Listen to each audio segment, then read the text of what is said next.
As retro gamers, we currently seem to be living in a polarizing space in time. It's great that more and more people are getting into classic video games, with classic side-scrolling beat-em-ups being the radical throwback that companies seem to be taking a stab at with varying results.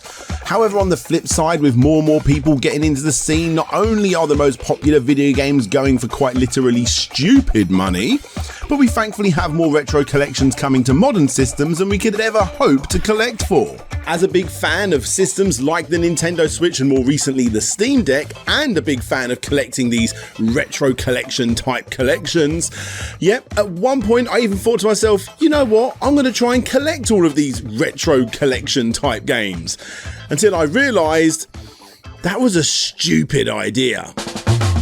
Regardless, for fans of these classic games that don't want to spend quite often hundreds and in some cases thousands of buckaroonies on the original not rare cartridges, and of course even more money on a setup that's actually going to run them well in this day and age, these collections offer a cheap and convenient way to play, hopefully for the most part, genuinely fantastic retro games. As stated, the side-scrolling beat-em-up genre is the latest flavour of the month in the retro indie scene, with brand new titles in the Streets of Rage series, the River City series, the Double Dragon series, and of course, the Teenage Mutant Ninja Turtles series. All doing wondrous things for the genre, which of course has resulted in yet another brand new retro game collection that is surprisingly far more diverse than you may think.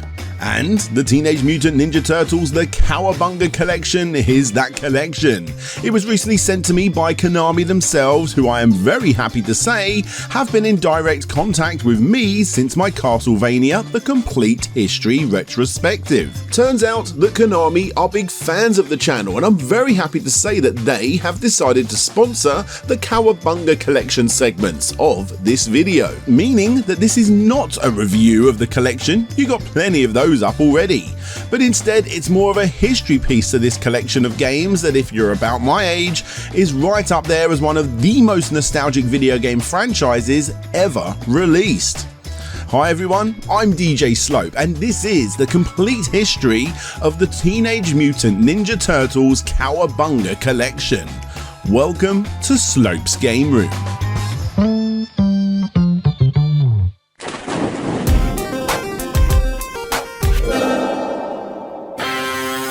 Teenage Mutant Ninja Turtles, Teenage Mutant Ninja Turtles, Teenage Mutant Ninja Turtles. Heroes in a half shell. Turtle power.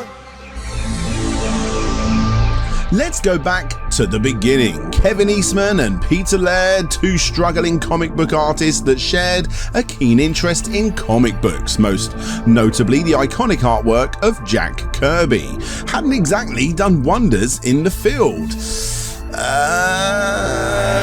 By this point, the two had decided, after a few collaborative efforts, to brainstorm a few new ideas. From these ideas, as is usually the case with creative friends working together, came a parody of sorts towards more popular franchises of the time, like X-Men and the New Mutants.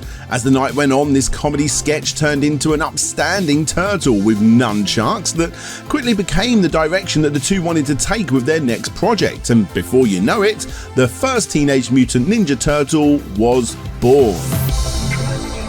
By using the money from a tax refund and a small loan from one of their uncles, the duo decided to self-publish the first ever comic in black and white form in a 3,275 issue print run called, well, obviously it was called Teenage Mutant Ninja Turtles. Of course, by this point, that one Teenage Mutant Ninja Turtle had received a few teammates inspired by other popular comics and graphic novels for the time, from the likes of Daredevil, New Mutants, Ronin, and Cerebus the Aardvark.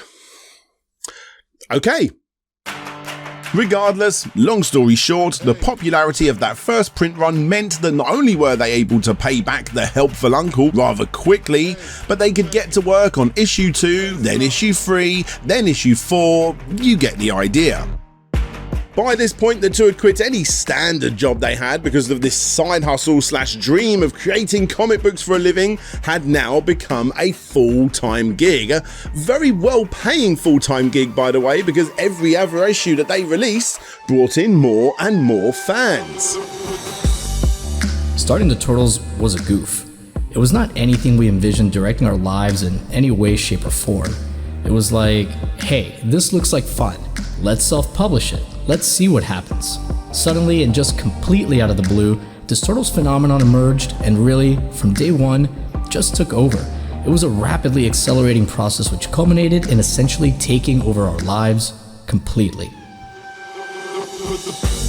And boy oh boy was the best yet to come, because one of those fans of the Turtles in a half shell was an individual known as Mark Friedman. An independent licensing agent of sorts who really was the individual to take the franchise from hip urban comic run to multinational IP. Of course, trying to sell something called the Teenage Mutant Ninja Turtles was no easy task, but by the beginning of 1987, Friedman had finally found the company that would be responsible for taking on the kooky characters, and that company was Playmates Toys, who introduced the world to both the iconic toys but also the iconic show. And by this point, the rest was of course history. A history that's still being written 35 years later. No matter how old you are, from 5 to 55, the Turtles have no doubt impacted you in your life somehow.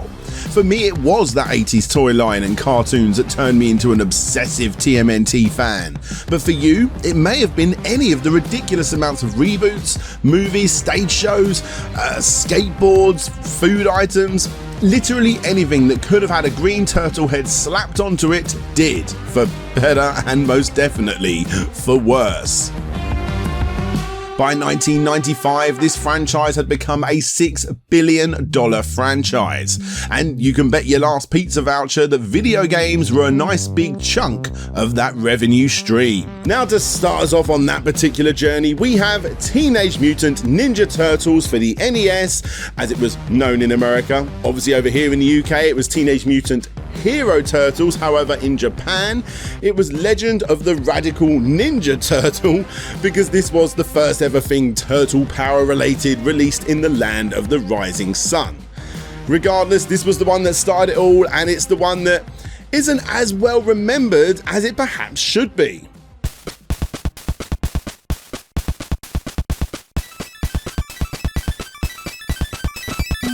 The game was released in 1989 on the Famicom/NES, which is of course the version that you will be able to play in this collection, by the way, with added special features such as slowdown and flicker removal. Ooh. This now infamous game, thank you James, is so different than the majority of the more sought after titles in this collection, and regardless of what you may have heard, I am here to tell you that it is worth revisiting, even if it is only for curiosity's sake, because as polarizing as that title may be for some, you will be surprised to hear that this game is actually one of the most popular video games ever released for the NES. Actually, scrub that, because this was the most popular game on the NES that wasn't created by Nintendo themselves. In fact, over here in the UK, where we would normally get packing games of first-party Nintendo games, they did at one point reluctantly put in Teenage Mutant Hero Turtles as a packing game for the NES, and for a short period of time, because of this, the NES became the most popular game system on the market, beating the Master System. For a short period of time, at least. Here's what the latest video game, Teenage Mutant Ninja Turtles, looks like on Nintendo. Mondo to the max. Cowabunga. Tubular. Radical. And here's what it looks like on Sega. So if you want to catch the awesome Teenage Mutant Ninja Turtles in action, you'd better buy Nintendo, because the only turtles you'll get on Sega are these. Nintendo, the entertainment system with Teenage Mutant Ninja Turtles.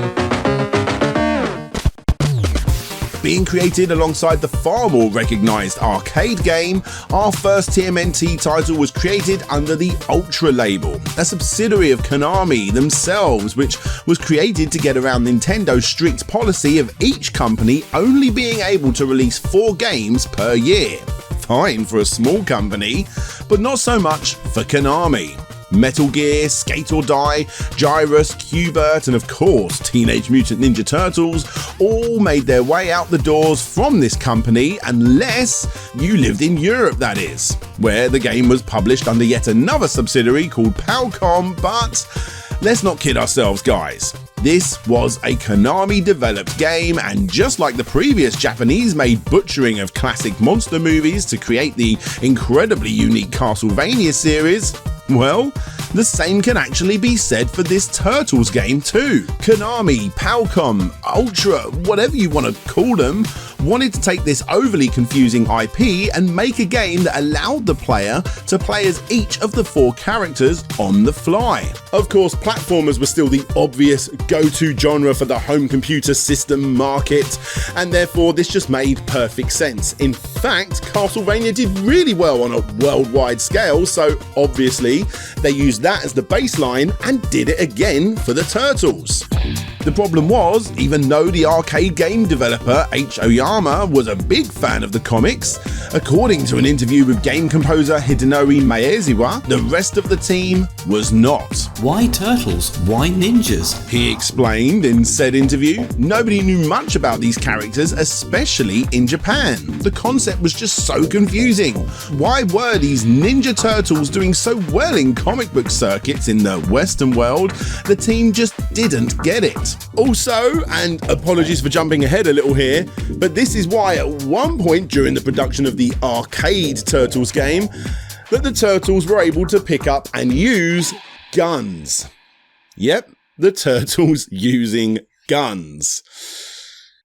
Regardless, they cracked on, and this is why the game, again like Castlevania, is surprisingly quite far removed from the original source material. In fact, the game was being worked on so early on during the production of the show that the music for the show, the iconic music, wasn't even finalised yet, resulting in that original NES game having an incredibly unique and super nostalgic soundtrack.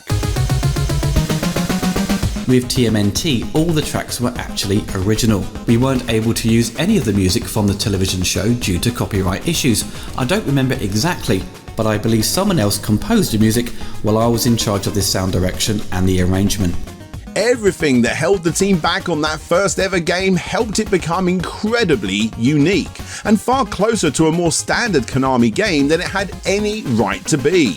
You'll very quickly work out that you need to keep Donatello alive in order to progress in the game, and therefore the trick is to use the remaining characters as essentially turtle fodder in order to allow him to stay alive. It's a seriously tough game to master, but thankfully, with this collection's ability to use save states, it turns what is a controller ripping experience into a short but still challenging and rewarding experience for you to work through. Look, I'm not going to stand here and say that this is a great game, because quite honestly, it's not. I got this game as a kid, or at least a port of this game as a kid, and even though I was super excited to get to play the Turtles at home, I had no idea what I was doing due to the confusing gameplay style and ultra hard difficulty. But with this collection, I'm happy to say that it does give you the ability to enjoy the game for what it was. And for me, 30 years later, I'm finally able to play through this game to the end. And it is a satisfying experience. Regardless, for me personally, as happy as I am that this game is on here, it's super important that this game is on here. It's the other game that came out the exact same year that really blew me away as a kid. I remember seeing it in a travelling fun fair where they had a few arcade machines set up, and I will never forget that moment. I remember it so vividly. I'm of course talking about Turtles, the original arcade game. Back when Playmates got hold of the license for this franchise, Konami did the exact same thing the exact same year to make the games. And even though Teenage Mutant Ninja Turtles came out first, it was actually the arcade game that started development first. The plan from Mr. Oyama at Konami was to turn the comics, which he was an avid reader of, thanks to the manga-styled similarities, and turn them into some kind of game. Thankfully, that Playmates acquisition was the final piece of the puzzle needed, as it gave the characters far more obvious, recognisable personalities and traits, a perfect fit for the growing multiplayer side-scrolling beat-em-up genre that was blowing up at the time. Honestly, what can be said about Teenage Mutant Ninja Turtles, the arcade game, that hasn't been said already?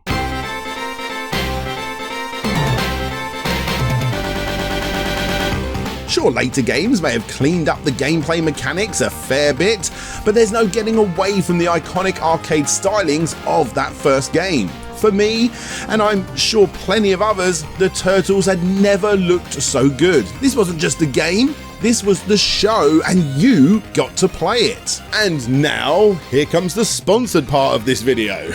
In this new collection, you get to play the iconic game starting at any level with God Mode or Nightmare Mode enabled, and you can even remove the penalty bombs, along with the as expected Japanese region change, which is, well, it's definitely a super cool feature. That iconic opening, the way the characters actually controlled and spoke in the game, made it just so believable. The game had humour, it had charm, and it was hard as nails. Surely, this was what being a real Ninja Turtle was all about. For the time, it was arguably the most genuine and real experience the Turtles had ever graced the fans with, and it was only available in the arcades. It came at the exact right time. It was early enough in both the Turtles and gaming's life to be, quite frankly, mesmerising for any kid who walked past, but on top of this, due to it being developed during the production of the show, it still kept some of its more hardcore elements found in the comics, sprinkled with the cuteness of the cartoon series. This, by the way, can be seen in even more detail on that original NES game that featured a cover taken from the comics. However, the characters in the game, some of them at least, were taken from the TV show. This mix-up between the two properties was largely due to Friedman passing on information from both the world of the comics and the show at the same time, during development to Konami legend Emil Heidkamp, who was the senior vice president of the company and was not only very much responsible for the worldwide success of these games, but also classics such as Castlevania and Contra 2. I provided Konami with most of the source material, including comics and animated TV episodes, and Konami went from there. It was like a startup situation because Konami came on board before the Turtles had really hit. As stated, the end result was everything us fans ever wanted, except perhaps for those Nintendo fans. You see, as wildly popular as that original NES game was, it wasn't the arcade game. Thankfully, NES fanboys did get their fix with the more than adequate Teenage Mutant Ninja Turtles 2, the arcade game, which was obviously a port of the original arcade game, or as it was known in Japan, just Teenage Mutant Ninja Turtles, where now the comics and the TV show were readily available. Teenage Mutant Ninja Turtles. ファミコンに数を入れるのはきっとこの亀です。TMNT 登場。Thankfully, this version of the game, although obviously not as technically impressive as the arcade counterpart, did feature a few updates to beef out the rather short arcade offering. Extra stages got added, and some of the stages even got extended too. This version of the game had different bosses and therefore different cutscenes as well, and they even attempted, in the manual at least, to convince gamers that this game was the first true sequel to the then wildly popular live-action movie, which of course it wasn't. Again, besides the obvious graphical downgrade, this was very much Turtles the Arcade Game 1.5, a fantastic way for people in the home to play what arcade goers had been enjoying for years, and yes, both versions are available here with plenty of upgrades. Right, those are some of the bigger games found in this collection, but it's only 3 out of the 13 games available, and before going ahead, that original arcade game can also be played online. Very nice. Anyway, before we move into the world of Super Nintendo Turtle games, which I'm sure you're all waiting for, let's take a trip down the obscure with the often forgotten Game Boy games. First up, you got Fall of the Foot Clan, released in 1990. It's games like this that nowadays are completely forgotten about for the most part, and it's collections like this that thankfully do show off how surprisingly well made these hidden gems really are. Created yet again during the peak of Turtle Mania during the production of the second film, but just before the release of the home port of the arcade game, this game was made in a very short 6-month time period by some of Konami's most well-respected game developers, who would all go on to make some rather incredible games. Fall of the Foot Clan, of course, has plenty of the obvious early Game Boy traits: large sprites, still cutscenes, inverted colours between the characters and the backgrounds to help them stand out on the handheld, and of course you got lots of repeating enemies. It's the perfect combination between both the platforming stages of the first TMNT game and the side-scrolling action of its sequel. Thankfully, the end result is a lot more casual than those titles. In fact, it's quite easy compared. But it's cute, it's clean, it's far more typical Turtles than anything before it, and in short, it's perfect for the Game Boy. Back from the Sewers was the first follow-up to that original game in the Game Boy trilogy, and it was released in 1991, the same year as the second movie. You know, the one with Vanilla Ice in it. Go ninja, go ninja, go. Go ninja, go ninja, go. Go ninja, go ninja, go. Go, go, go, go. And in short, it's a game that is very much more of the same. Another side-scroller akin to the likes of Shinobi. The game was made by another team within Konami, and therefore all of the sprite work of each character, good and bad in this game, was remade. It's not exactly challenging like before, but unlike before, each character actually does control slightly differently to each other, giving the game more replayability. You of course get to choose whoever you want to play as in the game at the beginning of each stage, and experimenting between these characters is fun. Even more so with save states. Personally, I do prefer the look of the previous game, but there's no denying that gameplay wise, this is the better designed title. With far harder bosses than before, it offers more replayability and a greater challenge. Yet again, it was perfectly fine for the Game Boy at least. However, you will be happy to hear that it was the third game in this trilogy of games that was without a doubt the absolute best. Never has a Turtles game looked better on a handheld system, and never has the license been used this well in a game up to this point, besides maybe the arcade game. What you have here is actually a surprisingly well-made Metroidvania. You start off with one turtle, but as you unlock, or should I say save, the other turtles, you use their unique abilities to reach or unlock previously blocked off areas. It's a fairly standard but still very addictive style of gameplay. Of course, by today's standards, the Metroidvania genre has been completely mastered, but still, this is a genuinely enjoyable early addition to the rather newish genre for the time. Plus, on top of that, the enemies found in the game are not your standard fare. It's so refreshing not to go up against the same old bad guys. This title definitely wins a few extra points for mixing it up. Without a doubt, out of all 3 Game Boy games found in this collection, I would say that this, number 3, is by far the best and easily the most pick up and play of the bunch, especially with the helpful map icons option added thanks to the Cowabunga Collection. Right, we seem to have jumped about all over the place timeline wise here a little bit, so let's go back to the beginning once again and talk about the game that you've all been waiting for. I'm of course talking about 1991's Turtles in Time. We are Ninja Turtles. We are Kamen Ninja Sanjo Super Famicom TMNT Konami.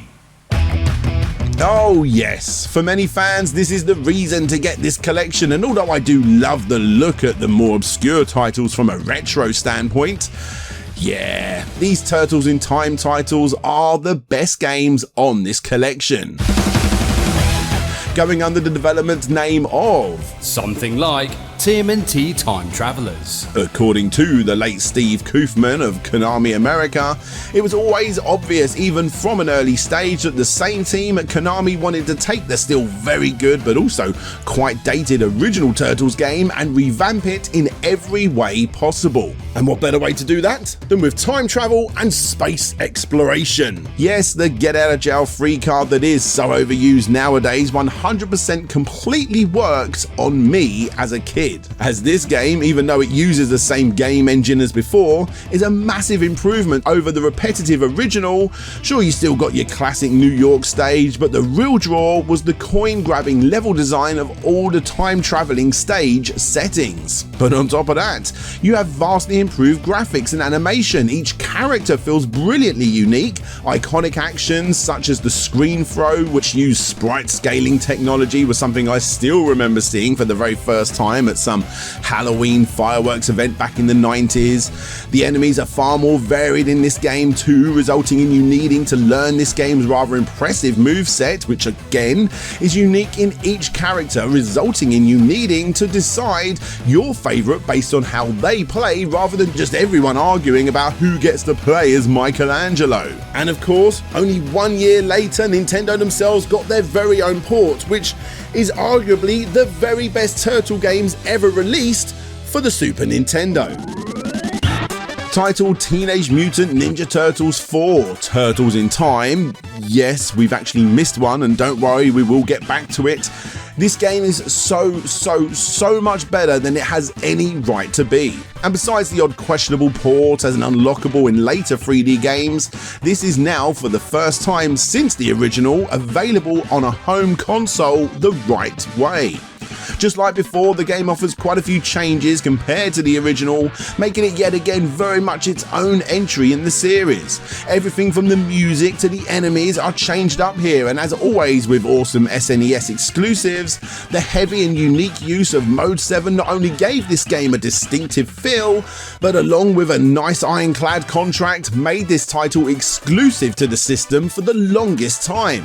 Future revisions, besides struggling to even keep up with Mode 7, changed plenty of small bits and bobs due to licensing reasons, meaning that if you wanted to play what is arguably the best Turtle games ever released outside of buying a big arcade cabinet, this is now the best way to do it, and it's possibly even better here with even more quality of life improvements, more so for the arcade game than the home console offering, but still, it's great that it's all on here. Now, keeping with the time traveling theme of that game, we need to go back in time ourselves a little here, because we have actually now missed out on the third game in the series for the NES.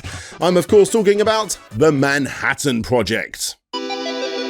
Released the same year as Turtles in Time in the arcade, but before the Super Nintendo game, we have this often forgotten little gem. For retro fans, especially in Europe, this is quite the awesome game to experience as it's never been released here.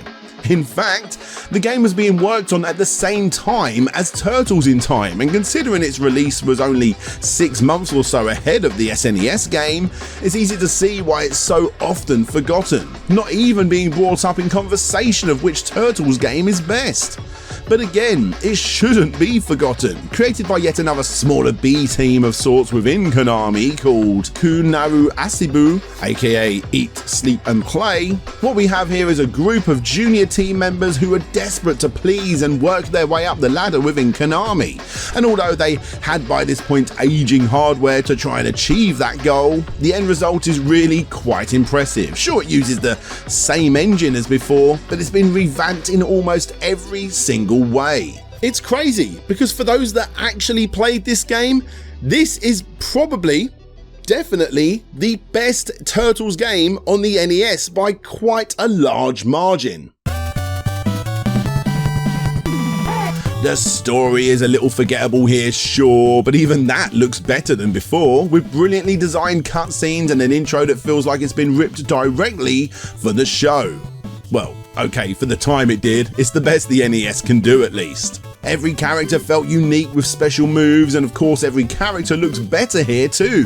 The hitboxes are more refined and therefore feel weightier than before. You can swap your turtles mid-level after being taken down. You got mid-level bosses and different platforming elements too to keep it all fresh. It's a harder game, but for what it's worth, it's the best game for the system, and it really did show that these young developers knew what they were doing. Even if the majority of the marketing budget went on the still superior Super Nintendo game, leaving this to be a completely forgotten Turtles video game. Right, that's 9 down and 4 to go. We've talked at length about the Teenage Mutant Ninja Turtles on Nintendo consoles, and that's where they stayed, mostly because of the ironclad contracts put in by Nintendo. However, as you all know, it didn't take too long before the Turtles did eventually jump ship to a Sega platform. Tom Kalinske, the former CEO of Sega of America, who, with his team, is responsible for the explosion that was the Sega Genesis, back during the early days of that machine, was someone that very much knew and more so understood the reason why these Turtles in a half shell were so wildly popular. In fact, according to the incredible Console Wars book that goes into detail about the creation of Sonic the Hedgehog, it talks about the crazy hurdles that Kalinske and his team had to go through in order to change the, and I quote, weirdly Japanese original design of Sonic that featured a girlfriend called Madonna, and their mission to somehow change this design into a global, more recognised franchise. How did they do it? By taking that rather obscure picture, going to Toys R Us and comparing it to the super massively popular $1 million franchises that were popular for the time. Of course, the Teenage Mutant Ninja Turtles were the hottest toys on the planet at the time, and after looking at the usual Mickey Mouse and Barbie sections of Toys R Us, he stopped in front of these immensely popular reptiles and said, "I've been thinking that these guys embody the tone that we should be trying to strike. Playful but edgy, cool but no leather jackets. You know what I mean? And I've seen a few episodes of the cartoon. They do a great job of establishing the universe." Dig deep enough and you can see what he was going for with that redesign of Sonic the Hedgehog. Now, of course, the Turtles were nowhere near the main influence for Sonic the Hedgehog, but there's no denying the impact that these characters had on Sonic, or, well, Sega's marketing as a whole for that matter. This is why when Emil Heidkamp came to Sega to propose making content for the new Cool Kid on the Block system, it was a big deal for everyone at Sega to have the Turtles in a half shell on the Sega Mega Drive/Genesis system. This is Cowabunga, and this is Cowabunga. But the turtles for your 16-bit system are Cowabunga! Holy cow, it's Turtles in Time! The cool arcade game for Super NES, now with tasty turtle duels. And psych up your Sega Genesis with the Hyper Stone Heist and all new 3D Turtle Thrash. So remember, this is Cowabunga. But the turtles for Super NES and Sega Genesis are Cowabunga Dude. The end result at first is a little polarizing. I'm happy to say straight off the bat that was released the same year as Hyperstone Heist is still the better game. However, Sega's offering is still a great little experience, even if it is often looked as a sort of port of that game. A lot of the animations may look the same and the story is somewhat the same, but again, this is very much its own game, borrowing assets from the Super Nintendo title and even the arcade original in some cases. If you ask me, and take this with a grain of salt as I'm a huge fanboy, the art style seen here is actually nicer than what was found on the Super Nintendo, with colours that really pop and look far closer to the original show. It's still a great game, just not quite as good as what came before. Although, again, if you ask me, the soundtrack sounds so much better on the Mega Drive game than it ever did on the Super Nintendo.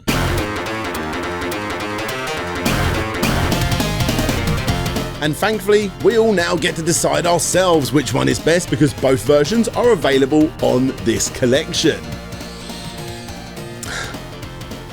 Regardless, we still have one more game to talk about, and just like before, this game is very different on all three platforms it was released on. I'm of course talking about tournament fighters for the Genesis, Super Nintendo and NES. All versions again are on this collection. Tamed by success, the Turtles lost their savage edge. Greed is dead. It's a new breed carved from the streets. Concrete fists batter alien flesh, one on one. As power joins forces with rage, ripping through fear, and no one sheds a tear for mutilated mutants. Giant warriors crushed by street tough turtles who have shed soft shells for a hard dose of reality in Konami's Tournament Fighters. Changing up the gameplay style to a one-on-one fighter, this game, which came out in 1993, attempted to reel in a now older crowd with a far more serious genre, and of course, they wanted to do it with the most powerful tool at their disposal: nostalgia. Yes, nostalgia. Do I need to remind you guys that this was 1993? And although the Turtles would of course eventually come back strong with plenty of reboots, the series was officially 10 years old by this point, if you class the original drawings as the starting point, that is. And all of those young kids that grew up adoring the Turtles in the half shell are of course now teenagers. And what do 90s teenagers like? Being lazy! Well, yes. Growing spots! Yes again. Sticking it to the man! Okay, let me just tell you guys. 90s teenagers liked Street Fighter 2, especially in 1993. That game was just a tad more than the latest popular game. It was a monumental behemoth of a game that changed the gaming landscape completely. Regardless, Konami had the Turtles, and yes, even though this was in direct response to the booming new genre, it had what so many other copycats didn't. It had memorable characters that you all recognise and associated with fighting. It made sense. The game controls did not. Having buttons such as taunt and using the directional pad along with an attack button to actually activate certain moves was fairly unheard of for the time. Not so much nowadays though, but back then it was weird at first. Get used to it and what you have is a surprisingly solid experience that, although may not include some of the more obvious characters, does offer up enough unique feeling characters to make this one stand out in the crowd. Obviously it didn't do Street Fighter 2 numbers, but it is still a solid experience, getting high praise from most publications for the time, and being something of a collector's piece nowadays. A very polarising set of games that fans still argue about to this day regarding which one is actually better, and although I actually played the Sega Mega Drive release a fair bit as a teenager, I think it's the SNES release which is so much better, especially thanks to, this time, the music. And as for the NES port, I mean, come on, it was 1993. For those unfortunate kids back then that got this version and nothing else, you no doubt thought that what you were playing was damn impressive for the system, which it was. But yeah, for newcomers, it's all about the Super Nintendo and Genesis versions that really do help the Turtles go out with a bang on the 4th generation of consoles. Which brings us to the end of this collection.